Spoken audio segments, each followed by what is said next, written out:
Tonight, a one-time Grand Rapids Police Officer of the Year is giving Target 8 a rare insight into the stress of that job and how it can derail a promising career. 24 Hour News 8's Joe LaFurgey sat down with a retired police officer to talk about post-traumatic stress disorder among police officers and what happens when it's not treated. For Gene Tobin, the dream became a reality in 1998 when the kid from Hudsonville put on a Grand Rapids police uniform. Long-time dream, especially Grand Rapids, a large agency. What happened over the next decade is a story of dedication, failure, redemption, and realization. We rode along with Gene Tobin in the early days, reporting on the traffic effects of the S-curve closing in 2000. Like so many young officers, he grew to love the job and learn how to do it better. Then came the crack of his cruiser radio in the early morning hours of July 8, 2007. A call goes out of a man with a gun. A common call in Grand Rapids, very common. But in police work, common can suddenly become a nightmare. Another responding officer was not answering his radio. Tobin and other officers found a broken garage window at the back of the home on Emerald Northeast and saw Officer Robert Bobby Kosminski on the ground. He'd been shot. Tobin and 3 other officers risked their lives pulling Kosminski from the backyard. The suspect, Jeffrey Van Vels, was later convicted of ambushing Kosminski. I will never forget it. Never. And I think from that point on, the game changed for me as a police officer. And the game definitely changed for me as a person. And drastically.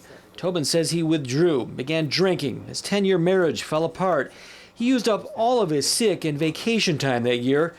There was help available through the department. Tobin went to 1 session, but none after that.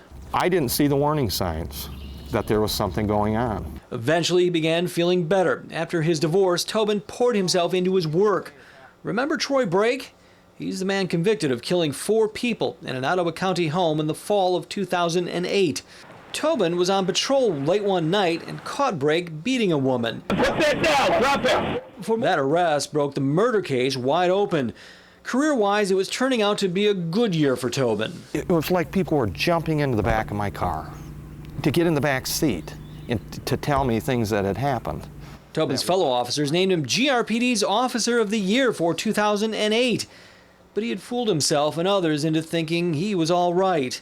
And it would all bubble to the surface shortly after another heartbreaking radio call. It was July 7, 2011, 4 years minus 1 day after Bobby Kosminski was murdered. This time it was a veteran officer on the radio looking through a doorway at a home on Plainfield Avenue. I've got 3 Ks here, meaning there's three murder victims. And you could hear it in his voice. And I knew with the amount of experience he had that what he had just witnessed had to have been awful. Officers were just learning of the violence Roderick Danzler was inflicting on the community. By the end of that day, 7 people would die at the hands of Danzler, who eventually shot himself.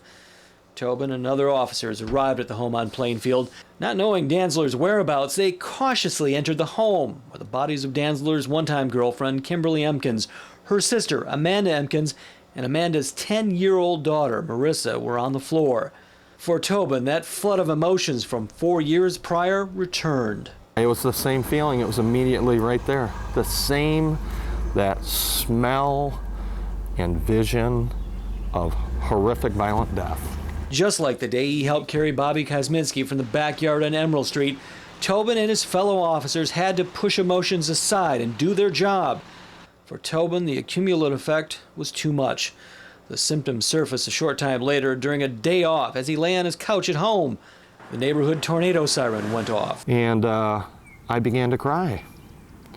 I began feeling very anxious and crying, and I didn't know why.